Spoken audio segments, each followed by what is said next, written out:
દેશની સરહદે ઉરી એટેક બાદ તમામ રાજ્યો હાઈ એલર્ટની સ્થિતિમાં છે, ત્યારે સૌથી મોટી નજર ગુજરાતના દરિયાકાંઠા પરની સ્થિતિને લઈને છે। ખાસ કરીને કચ્છ અને સૌરાષ્ટ્રના દરિયાકાંઠે હાઈ એલર્ટની વચ્ચે પણ પાકિસ્તાની બોટનું ઝડપાવું અને તેમાં 9 જેટલા શંકાસ્પદ લોકો ઝડપાયા છે।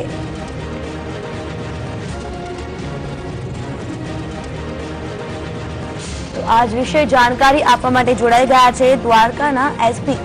સર, આપનું સ્વાગત છે સંદેશ ન્યૂઝમાં। સર, આપને પૂછવા માંગીશું કે જે રીતે આઈબીએ એલર્ટ આપ્યું છે ત્યારે હાલ કયા પ્રકારની સુરક્ષા છે?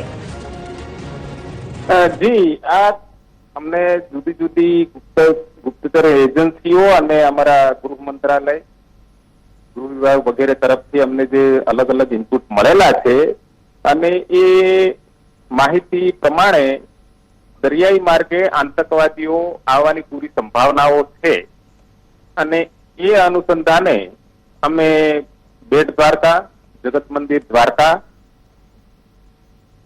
બેટ, ઓખા આ દરેક જગ્યાએ નેવી, કોસ્ટગાર્ડ, મરીન કમાન્ડો આ બધી અલગ અલગ એજન્સીઓ સાથે મળીને સર્ચ ઓપરેશન ચાલુ છે અને જગત મંદિર ઉપર બુલેટ પ્રૂફ જાકેટ સાથે સજ્જ કમાન્ડોને, અમારા લોકલ કમાન્ડો જે કમાન્ડો ટ્રેન પોલીસ છે એને ગોઠવી દેવામાં આવેલ છે અને આ બધી એજન્સી સાથે સંકલન કરી અને સામૂહિક કવાયત અત્યારે ચાલુ છે, એટલે ચિંતા માટેનું કોઈ કારણ નથી। ચોક્કસથી પારગી સાહેબ, જે રીતે આઈબીએ ઇનપુટ આપ્યા છે અને આતંકવાદીઓ દેવસ્થાનને પણ નિશાન બનાવી શકે છે, ત્યારે મંદિરની આસપાસ કયા પ્રકારનો બંદોબસ્ત છે? મંદિરની આસપાસ અમે બુલેટ પ્રૂફ જાકેટ સાથે, એલએમજી સાથે સજ્જ અને ઓટોમેટિક વેપન સાથે પોઈન્ટો વધારી દીધા છે અને અમારા લોકલ જે કમાન્ડો છે એ કમાન્ડો ટ્રેન પોઈન્ટ ગોઠવી દીધેલા છે અને સર્ચ પણ ચાલુ છે અને એક ડીવાયએસપી કક્ષાના અધિકારીને મંદિરની સુરક્ષા માટે ઇન્ચાર્જ તરીકે નિમણૂક કરી દેવામાં આવેલ છે। ચોક્કસથી દરિયાકાંઠાની આસપાસના વિસ્તારની વાત કરીએ તો કેટલા કમાન્ડો દ્વારા પેટ્રોલિંગ થઈ રહ્યું છે? દરિયાની આસપાસ અને દરિયાની અંદર 24 જેટલા મરીન કમાન્ડો છે અને અમારા લોકલ પોલીસની અંદર પણ કેટલા જે કમાન્ડો ટ્રેન માણસો છે એમને બુલેટ પ્રૂફ જાકેટ અને બોડી પ્રોટેક્ટર સાથે અને ઓટોમેટિક વેપન સાથે બોટ ભાડે કરી અને બીજી આપણી સરકારી બોટો પણ છે એ બધાનો ઉપયોગ કરી અને નેવી અને કોસ્ટગાર્ડ સાથે સંકલન કરી અને દરિયાઈ પેટ્રોલિંગ પણ ચાલુ છે, સર્ચ ઓપરેશન ચાલુ છે અને બેટ દ્વારકા માટે અલગથી એક કંપની આજે સવારમાં અત્યારે આવી પહોંચી છે। એ કંપનીની અંદર 60 થી 65 માણસો એસઆરપી ના જવાનો અને કમાન્ડો છે એની સાથે મળી અને સમગ્ર બેટ દ્વારકા નું સર્ચ ઓપરેશન ચાલુમાં છે। જી પારગી સાહેબ, ખૂબ ખૂબ આભાર અમારી સાથે વાતચીત બદલ। તો કચ્છ અને સૌરાષ્ટ્રના દરિયાકાંઠે હાઈ એલર્ટની વચ્ચે પણ પાકિસ્તાની બોટ ઝડપાઈ છે, તેમાંય 9 જેટલા શંકાસ્પદ લોકો ઝડપાઈ આવ્યા છે। લોકોની હાલ ભુજ જોઈન્ટ ઇન્ટ્રોગેશન સેન્ટરમાં વિવિધ એજન્સીઓ દ્વારા પૂછપરછ ચાલી રહી છે, ત્યારે આ લોકોની સાથે પણ બીજા લોકો હતા કે કેમ તે દિશામાં તપાસનો ધમધમાટ શરૂ થઈ ગયો છે। 2 દિવસ પહેલા જે ઇનપુટ આપ્યા હતા અને 2 બોટના તે ગુજરાતના દરિયાકાંઠે આવી ચૂકી હોવાની વાત પણ સામે આવી રહી છે અને એક બાદ એક જે બોટ હાઈ એલર્ટની વચ્ચે પણ મળી રહી છે તેનાથી સુરક્ષા એજન્સીઓની ઊંઘ ઉડી ગઈ છે। તે સાથે જ એકાએક દરિયાકાંઠાના ધાર્મિક સ્થળોની સુરક્ષા વ્યવસ્થા બમણી કરી દેવાઈ છે। દરિયાકાંઠા પર અને અંદર કોસ્ટગાર્ડ, મરીન કમાન્ડો, નેવીનું રાઉન્ડ ધ ક્લોક પેટ્રોલિંગ શરૂ કરી દેવાયું છે અને એરિયલ સર્વે માટે ડોનિયર વિમાનની પણ મદદ લેવાઈ રહી છે। ગુજરાતના 1600 કિલોમીટરના લાંબા દરિયાઈ સરહદ પર સુરક્ષા એજન્સીઓ ચાંપતી નજર રાખીને બેઠી છે। આઈબીના એલર્ટ બાદ કોસ્ટગાર્ડ, નેવી, વાયુસેના અને મરીનને એલર્ટ કરી દેવામાં આવ્યા છે। એલર્ટને લઈને દરિયા કિનારે આવેલ દ્વારકા મંદિર, બેટ દ્વારકા મંદિર અને સોમનાથ મંદિરની સુરક્ષામાં વધારો કરાયો છે। દરિયાકાંઠાના વિસ્તારમાં રાઉન્ડ ધ ક્લોક પેટ્રોલિંગ ચાલુ કરી દેવાયું છે। જવાનોને દૂરબીન, ટેલિસ્કોપ સાથે ખડેપગ રહેવાનો આદેશ આપી દેવાયો છે। ખુદ મુખ્યમંત્રી વિજય રૂપાણીએ આ ઘટનાને ગંભીરતાથી લઈને કડક સુરક્ષા વ્યવસ્થાના આદેશો વહેતા કર્યા છે। સૌથી વધુ જે નિર્જન ટાપુઓ છે તેના પર વિશેષ ફોકસ રખાઈ રહ્યું છે, કેમ કે ભૂતકાળમાં પણ આ નિર્જન ટાપુઓનો ઉપયોગ આઈડીએક્સ અને ઘાતક હથિયારોની હેરાફેરીમાં થઈ રહ્યો છે। ત્યારે બીજી તરફ ગૃહ વિભાગ અને એટીએસની ગુપ્ત બેઠકો યોજાઈ ચૂકી છે અને કોઈ પણ કચાસ સુરક્ષામાં ન રહી જાય તે માટે અનેક વ્યવસ્થા કરી દેવાઈ છે। ખાસ કરીને ગુજરાતના ભૂતકાળમાં જે તત્વો આતંકીઓ સાથે ધરોબો ધરાવતા હતા અને ગુજરાતમાં આતંકી હુમલામાં સપોર્ટ આપીને ફરાર થઈ ગયા છે તેના પર સવિશેષ વોચ હાઈટેક સાધનોથી રાખવામાં આવી રહી છે। ગુજરાતમાં બદલો લેવાની ભાવનાવાળા સંગઠનો ગુજરાતમાં ફરીવાર કોઈ કાર્ય સફળ ન થાય તે માટેની ત્રિસ્તરીય સુરક્ષા વ્યવસ્થા ગોઠવાઈ છે। તેની તમામ જવાબદારી એટીએસ અને એસઓજીને સોંપી દેવાઈ છે।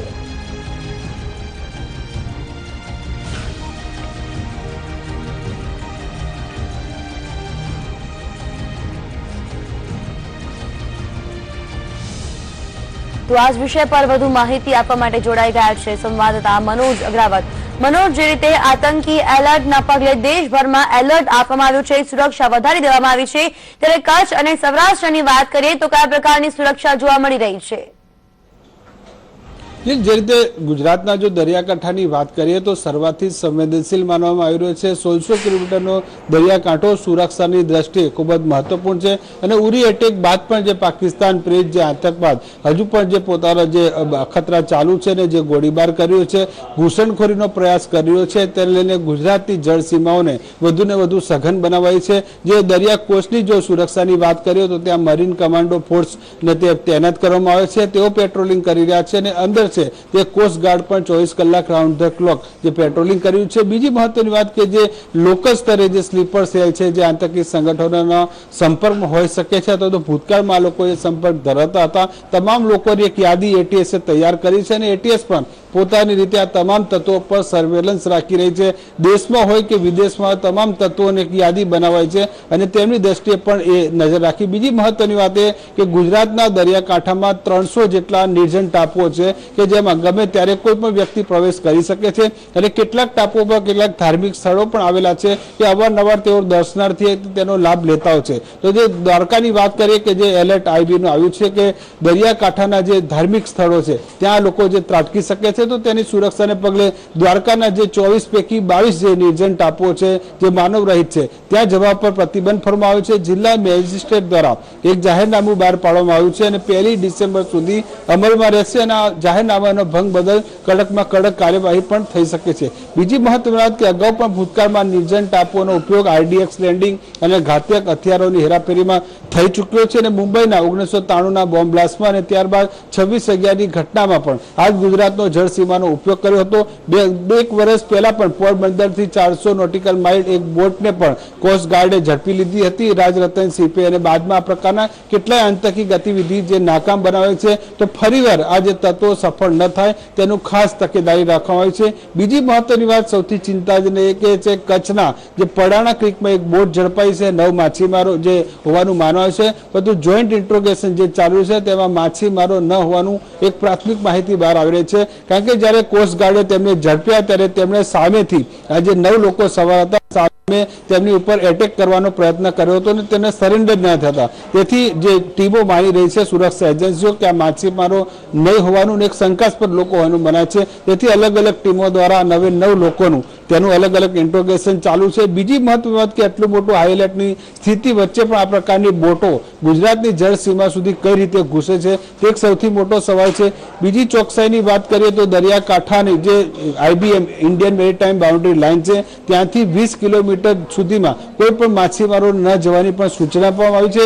એક માછીમારોનું જે એક આખું નેટવર્ક છે તેનો પણ સુરક્ષા એજન્સીઓ ઉપયોગ કરી રહી છે અને તેમને પણ કોઈ પણ ભેદી હિલચાલ કે કોઈ શંકાસ્પદ આજુબાજુ આ પ્રકારની બોટ દેખાય તો તાત્કાલિક સુરક્ષા એજન્સીઓને જાણ કરવાની પણ તાકીદ કરવામાં આવી છે। ચોક્કસ મનોજ, આભાર માહિતી બદલ।